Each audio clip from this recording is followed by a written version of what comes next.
Hello, Galion Tiger fans. I am Kyle Bonnier, high school middle school athletic director Isaac Kyneth, superintendent Jennifer Allerding, and communications liaison Chris Stone. We have invited everyone here tonight to help answer questions about the upcoming winter extracurricular seasons. In particular, information for tickets, fan attendance, and safety precautions this year. Our teams continue to follow the Phase 3 plan, minimize the risk, along with the OHSAA sport-specific return to play recommendations and the updated ODH Restart Ohio guidelines. We are committed to safely offering activities to serve our kids. I would like to take a moment to again thank Trish Factor of the Galion City Health Department. She continues to partner with us to go above and beyond to serve the community. The first question tonight, again, some people are already going, sometimes I take my mask off and sometimes I leave it on. We're a little tighter tonight with some extra equipment, so we are going to keep our mask on just to, better safely follow the guidelines. The first question I have here, what are the attendance guidelines for the winter athletic contest? Very limited fans, especially at away venues. We learned during the fall seasons how challenging the limited 15% capacity is. And unfortunately, many winter venues will be forced to offer much less seating. Here's what I expect as of today. For boys and girls basketball, we are hoping for 4 ticket vouchers each for home games, but we just had a call with the governor. They are not going to allow us to exceed 300 spectators in our gym. So in boys basketball, it's going to be 3 to 4 tickets apiece. Girls basketball should be about 4 tickets. And we're expecting for away games, we're hoping that each athlete will get at least 2 ticket vouchers for those games. Cheerleading, 4 vouchers for each home games that they are cheering. There will be no away games for our cheerleaders this winter. Boys and girls swimming, we are not expecting any tickets for our home meets that are held at the YMCA. There just is not enough room in there to safely house fans. And we expect it to be extremely limited at away events. The more teams at a venue, the less likely tickets are going to be sold. Wrestling, we are hoping for 2 ticket vouchers each at duels and tries, but we are having the same issue as swimming for the larger meets. We are not expecting many fans, if any. Boys and girls bowling, 2 vouchers per bowling at home events. We are hoping for at least 2 for the away matches. Again, it depends on each bowling alley's limitations. There are going to be no spectators for any scrimmages and/or youth sessions this winter. Next question. How do we buy tickets? Again, we are not allowed to accept any passes this year. Unfortunately, all senior citizen and MOAC lifetime passes cannot be honored at this point. Ticket prices for all home events is $5 per ticket, regardless of age. All home events will require a voucher presented at the gate to buy a ticket. No voucher, no ticket. Each voucher is assigned to a specific seat, and we use pod seating in the gym. Here's an example of what the boys basketball teams will have this year for a voucher. On the back, it has your seat. They are reserved seating. And on the front, it says boys basketball. So if I'm a boys basketball parent, I take this voucher to the gate and I can purchase 1 ticket for that night. The girls basketball team will be the same ticket, but it will be orange. The boys will be blue. For our other sports, we are not going to be charging for home tickets because we can't offer them at this point. We expect to be able to offer hopefully some for wrestling And then the wrestlers would get this type of voucher, same thing. They'll have a seat and they'll have the limitation for how many tickets that voucher represents. Away games are going to be even more restricted. The numbers will vary week by week and sport by sport. It all depends on the hosting school's capacity number. Most away events are going to require a voucher that allows you to purchase a ticket. I know this is a bit overwhelming, but we can get through this. Some schools will require a pre-sale like we do for playoffs, or provide an online link to purchase tickets. Regardless of the system, tickets are super limited, and I will let the head coach know how tickets are sold before each away event. We truly hope that every player is at least able to get 2 tickets per away contest, but please understand this is not guaranteed. We met with the governor again today and they reiterated for winter inside events, their expectation would be family only. What about people who can't get a ticket? It's not fair to be denied. Again, I totally empathize and agree. The COVID-19 challenges are not fun or fair for anyone. The reduced crowd size is challenging and not what any of us want. Galion City Schools continue to be committed to best serving our kids during these unprecedented times. To give others a chance to watch our kids, we partnered with WMFD to live broadcast varsity basketball games this year. Fans unable to get a ticket or those high-risk individuals who would be better served at home can still cheer on our Tigers. I would like to thank WMFD for offering this service to our school at zero cost. Individual households can purchase varsity games individually for $10 each. WMFD is donating half of each sale to the athletic department. Something else that we learned from the fall seasons, there are people taking advantage of the COVID-19 situation. The Galion City School and Galion Athletic pages use the WMFD link. Anything to add with that, Mr. Stone? The only thing I would add, Mr. Bond, is that so half of each sale of the tickets is going to the athletic department. The other half is going into a scholarship fund. And I think that's important for our families to understand, is that those ticket sales are not going to WMFD. They're giving those monies back to the schools that they're working with. So I just wanted to help clarify that very quickly. No, thank you for that, because that is something that honestly we did not get in this partnership to try to make extra money. We got in this partnership to offer a service, and WMFD has went above and beyond to help us. They have covered events that weren't planned, and we've been in contact to try to do some other things this winter. For example, the MOAC Wrestling Championships are going to be covered by WMFD. When we go on the road, some schools use WMFD. That's an easy switch for our fans. Some schools live stream with other measures. So I guess the one thing I would say as we get through the winter, for the parents out there, just be real cautious who you give your money to, who you send your information is. If it's a secure site that we are offering you either through the Galion City School site or the athletic page, WMFD, those are safe. We just don't want to see anyone get ripped off. What about home middle school events, Mr. Kyneth? Would you address those? Yeah, I did want to add something to the streaming, just because my family, we streamed a lot of the football games this fall, and especially the away contests. We did the home games I usually attended, but the away contests, you don't really know ahead of time necessarily what the school is going to use, so we always would just check their website.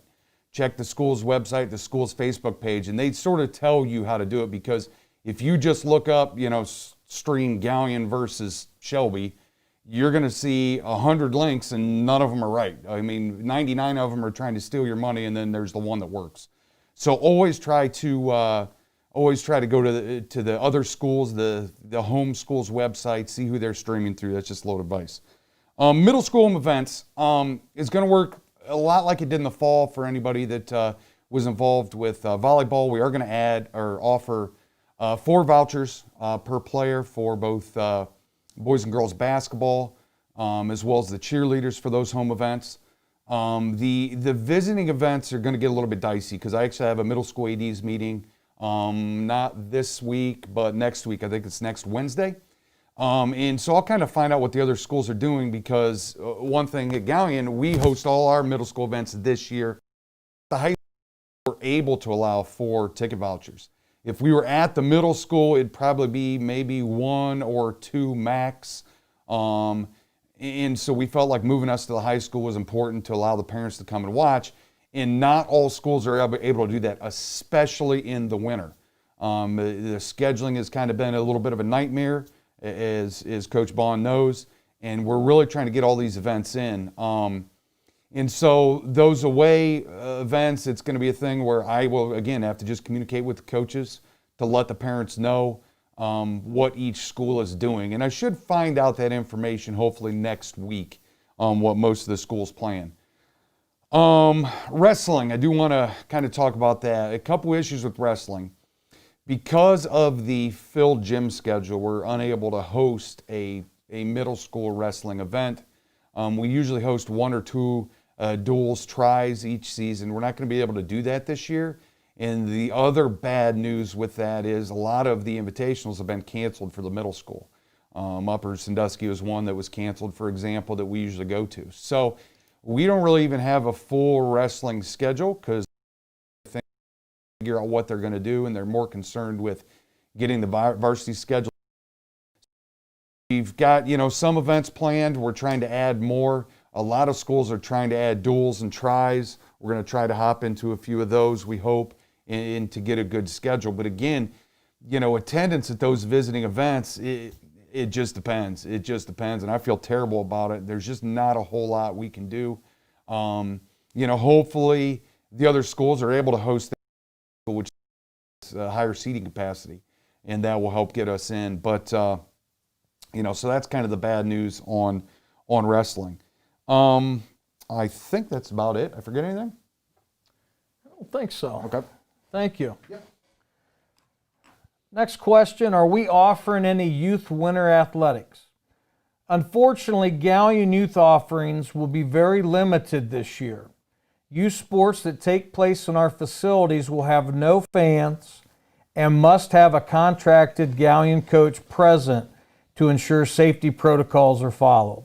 So I guess I'm not dodging the question. Our individual sports team head coaches will still have their winter clinics and youth activities as much as we can, but I don't think it's fair to sugarcoat it either. Gym time is very limited. And with the smaller gyms that some of these activities get shoved into, we just cannot have parents, we cannot have extra fans. We really have to separate our kids the best we can. What about students and community members? Again, due to the severe reduction of fan capacity, there will not be any additional ticket sales. I truly know how challenging this year will be for our Tiger fans. It is not business as usual. There are no student sections. And again, the Lieutenant Governor reiterated today their expectation on indoor winter activities is family members only. Will we have pep band and cheerleading this year? Unfortunately, we cannot safely offer pep band under the current COVID-19 guidelines. We are able to continue to have cheerleaders, but I'm sad to say they will not be traveling to away venues this year. What restriction do fans have at events? Those of you that were with us in the fall, you kind of know some of these safety guidelines, but I want to reiterate some key points that we really need help with for Galion Athletics game day protocol. Those attending any event are required to perform a self-assessment test prior to arrival. If you have symptoms, stay home. That's very important. Everyone must wear face coverings. That is not optional. That was reiterated by the Lieutenant Governor again today. Everyone must social distance 6 feet away from those not living with you. Families living together may sit together, but must keep the mandated 6 feet distance between other groups. No passes and no general admission tickets. No congregating before or after contests. Gates open 45 minutes prior to the start of high school events and 30 minutes prior to middle school. No outside food or drink permitted. No re-entry. Fans must remain in the venue once entering. At the conclusion of a contest, everyone must exit the facility. Social distancing, face coverings, hygiene, and health signage are posted. Public announcements will include reminders to help everyone adhere to the new guidelines. Spectators are prohibited from all team dressing and playing areas. This includes the sidelines and team benches. And again, there'll be no tunnels or fan lineups this year. Anything to add with that, Mr. Kyneth? Oh yeah, just a couple things specific to the middle school games. We added this rule in the fall. The football game is going to continue it. Absolutely no students or unsupervised children at the games. So if you do bring your children, make sure they are sitting with you. They stay with you the entire game. They're not out in the cafeteria, sitting by themselves, running around. You don't give a couple of your ticket vouchers to a couple other students and they come unsupervised. It just creates problems. So no children, no students unsupervised without adults at those games. And the biggest thing that I think the parents need to understand that we need to do better in the winter than we did in the fall, especially since we're indoors, is what happens after the game. I said this in the fall and I'll say it again. I'm as guilty as everyone else that we wait around, talk to our kids after the games, always have. It has to be a situation where you exit the gym, go meet them at the car in the parking lot. All the middle school players will be going out the athletic entrance. They will not come back through the gym. So waiting in the gym for them is, really doesn't have much of a point because they're not coming back through that way. And that's what we really need to happen. We just have to clear that building after the game as quickly as we can. It's just going to help with all our protocols and help with any future problems that we may have. I think that's it. No, that's a good point to bring up. We did host volleyball in the fall. It was an indoor activity, obviously, and that was probably our biggest issue is people hanging around wanting to meet their athletes. We understand. We all have kids. We all have athletes. We want to see them too. We just can't do it in the gym. We have to remove ourselves. So athletes will enter and exit through the athletic hallway, and fans will enter and exit through the cafetorium entrance. What about concessions? The Galion Booster Club will offer limited concessions at some events. The plan is to be open for all middle school and high school basketball games.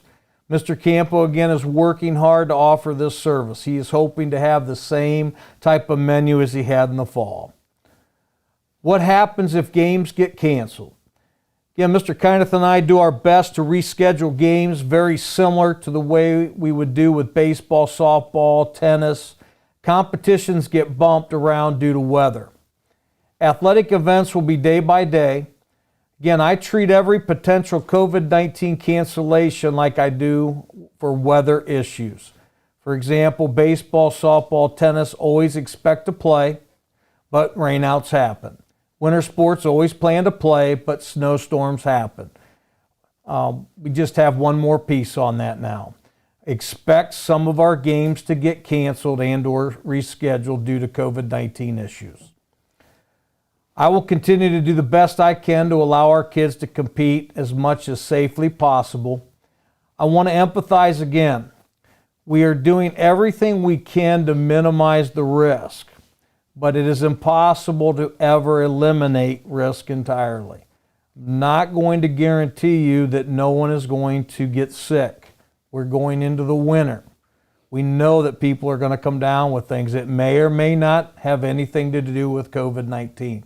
But we must follow our guidelines to hopefully extend our seasons. And if we catch a break, we came through the fall way better than a lot of other school districts. And You know, we finished the fall season off with our cross-country girls team competing down at state.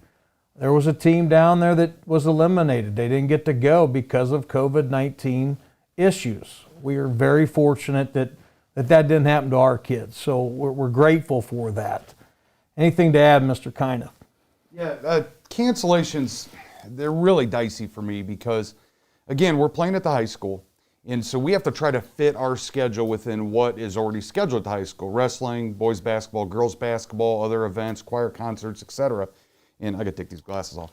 And the biggest issue we have, if a game gets canceled, there are very limited dates when I can even get into the gym. And so then I have to match that up with what the other school can do. So it's going to be really hard for me to reschedule games. I will do absolutely everything I can. I mean, I'll tell you, I do the schedule for our league, the middle school league. And, you know, I did that a little over a year ago. And I've already had to change 3 games. We haven't even started, but 3 games have already had to be moved, 2 home and 1 away, just because of these situations. So, again, I had to move them. So now there went 3 open dates that maybe I could have rescheduled a game due to something. So they're going to fill up quick. In anybody that's had middle school kids in previous years know that, hey, varsity gets the gym first. Varsity gets those practice times first. We try to fit around their schedule. We always have. I think that's the right thing to do. But this year it's going to be tough for me to reschedule. On top of that, you know, we have no control over away games. You know, what is that school going to do? Is that school going to cancel a middle school game so that they can move a varsity game to that night that was previously canceled? Who knows? I don't think Mr. Bonner or myself has intended to do that at our level, but it might be a situation where we have to, or other schools, they just may choose to. There's not really a whole lot we can do about it. So just kind of be flexible this year. We'll get as many games in as we possibly can. I'm trying to add some away games with some schools that may have more availability for a away venue, since our dates are pretty well filled up. So, you know, we'll do everything we possibly can. Before I go to the next question I have, Mr. Stone said a couple came in that we might want to address right now. Yeah, so the first question that came in was from Krista, and it was, do babies or toddlers count toward your tickets? At the state tournament, yes. At Galion High School, we've been pretty much going with 2 or less. So if a young person is 2 years or younger, they stay with mom, stay with dad, lap, then that would be a no. But just so we're clear, in the tournament setting, they require everyone to have a ticket regardless of age. Okay, the other question that came in was from Patricia. What if a child would play JV and varsity? Is the parent allowed to stay for both games? That's a great question. I appreciate you bringing that up, because what we are doing, our count has to count for all 3 games on a basketball night.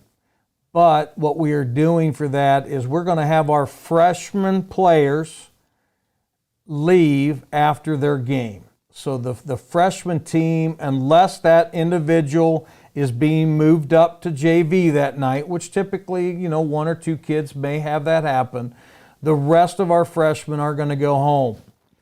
Parents can stay because you'll have a ticket. It would count for all 3 games.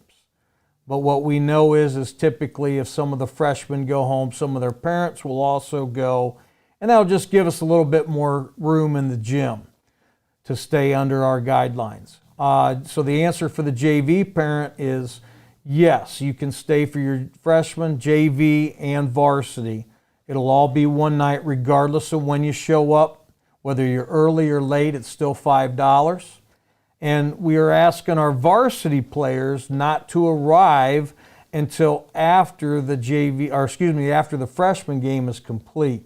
Because what that's going to do is eliminate some of those seats we need for players on the away side of the gym to hopefully accommodate so that our away teams can have at least 2 tickets per player. We just feel like that's the right thing to do. Next thing at me, what happens when someone tests positive for COVID-19? The person who tests positive is quarantined following the health department guidelines. The Galion City Health Department will immediately begin contact tracing to determine if anyone else must be also. Our teams are required to complete a COVID-19 monitoring log before every session. That information allows us to quickly help the health department determine who, if anyone, needs to be contacted. Our Phase 3 protocols are designed to minimize the risk of exposure to COVID-19 for everyone involved. Direct contact is defined as exposure to a person with COVID-19 at less than 6 feet for 15 minutes or more. Now, something that the Lieutenant Governor just kind of brought up today in our meeting, if an athlete tests positive, not only are they going to be quarantined, but they have to be cleared by a doctor before they can return. So there's another little piece for an athlete that tests positive. Contact tracing does not do that to you. If someone has to stay home because of contact tracing, they're going to be quarantined 14 days. And if they've had no symptoms when they return to us, there is no limitation to them. But there's quite a bit of concern around the state and around the country. You see this a lot at the college level of what happens to a young person after they've had COVID-19. We still don't have a lot of those answers. So the state is going to be a little bit more careful with an athlete who has tested positive. And we're still working through that one. This again is why we continue to remind everyone to spread out and avoid congregating. I know the kids get tired of me saying that to them, but the more you can spread out, the more you can control parents who you decide you want to be with. Yes, we got to live life. We have to get together. We're social beings, but does it have to be 200 people? Can it be 20? Can it be 8? Can it be your family? Those are decisions that we all have to make. But if we continue to do those decisions and minimize the risk, I like to think that every little decision we make can make a difference in the grand scheme of things. What if we refuse to wear masks? I truly get how hard it is to follow the guidelines. The truth is, it doesn't matter what our personal opinions are about any of the mandates. We either comply or risk sanctions. For the most part, fall fans cooperated and we were able to enjoy our kids competing. Thank you, fall parents, players, and coaches for being great. Again, we had an unbelievably successful fall season. Those memories do not happen without much sacrifice and hard work. Now it's up to basketball, bowling, wrestling, cheerleading, and swimming athletes and fans to do their part. Please sacrifice personal wants and desires for the benefit of our student athletes. The kids just want a chance to perform. We just can't let the 2% who refuse to follow any rules ruin the 98% who are ready to roll. So again, to answer the question, what if we refuse to wear masks? Refusing to follow the guidelines isn't an option. If you are unable or unwilling to sacrifice for the team, stay home. Are the rules the same everywhere we go? I wish they were, but honestly, we have found out they are not. Every school has their own unique challenges to overcome. We can't control what other teams and schools do at their place, but we can control our own actions. We are very fortunate to be able to offer everything so far. It certainly isn't normal, and I totally get the frustration. As Galionites, we must be ready to adjust and do the best we can so our kids can play. Mr. Stone, any other questions coming at us? Not at this point, Mr. Bond. Anything to add, Mr. Kyneth or Mrs. Allarday? Yeah, I just wanted to add, look, the winter, it's going to be chaotic. Everybody has to be flexible. You know, there's going to be times where I find out the day of a game, or Mr. Bond finds out the day of a game, it's canceled, it's moved. Practices have been moved 10 times, at least the middle school practices already. Times may change. We may be at the intermediate school. We may be at the middle school. You know, along with the COVID stuff, you know, happy to report this year, we We have a large number of kids playing varsity boys basketball, so we'll have a full freshman team, which is great. And then for the first time, and geez, I've been the middle school AD for 7 or 8 years, we have enough girls that we had to separate our 7th grade girls basketball practice from our 8th grade girls basketball practice, which is amazing. I think we have about 24, 25 girls playing basketball at the middle school level. But what that's done is created some complications with practice times, because now we have to add an extra slot. The freshmen use our gym. We have to get them out of the high school so they can be socially distant. You know, we don't want to pack 20, 30 kids in the middle school gym at a time. So flexibility is key. Things are going to come up. Practices are going to change. You know, it's just something where please stay in contact with the coaches. Feel free to reach out to me with any questions or concerns. But that's the biggest thing we ask you. Just be flexible. Let's get through this winter as successful as we got through the fall. That'd be a great goal. Up in here. Good evening, everyone. Just want to take a moment to thank Kyle and Isaac for all of their hard work. They've been doing an exceptional job with just, getting the fall season, getting that season through with its entirety, and then also working hard to make sure that our winter athletic competitions take place. So thank them, and also want to just I guess have a conversation with our families. I've been involved with some conversations and some meetings here recently. And of course, I always want to be transparent with all of our families just to let them know the conversations and things that are going on that I'm a part of. I had the opportunity to meet with the governor and also the lieutenant governor here, and I continue having those conversations at some statewide meetings. And there's a lot of conversation that's taking place recently and right now where they are asking us, asking me, asking you, asking our community to please do anything and everything that we can to try to give our winter athletes a season, to try to keep our kids in school right now. That is a legitimate conversation.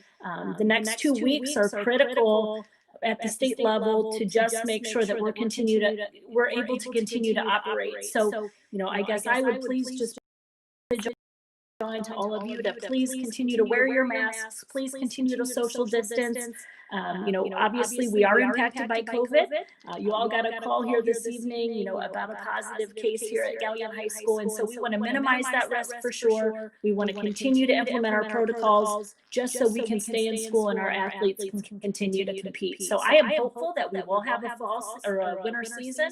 I'm confident that we can get our kids on the court and, on the mats and in the pool and doing great things athletically, but it's certainly going to take all of us coming together right now to make that happen. So I am committed to doing everything and anything that I can here at Galion City Schools to make sure our kids have a season. I am here and available if any of you have any questions or anything that you want to talk to me about. But again, just asking all of us to come together to try to make a season happen for our kids. So thank you for all that you do. Thank you for our athletic department and all that they do. And thanks for allowing me to be here tonight. Again, I'd like to thank everyone for attending tonight. Together, we will get through these challenges, regardless of the activity. It isn't business as usual.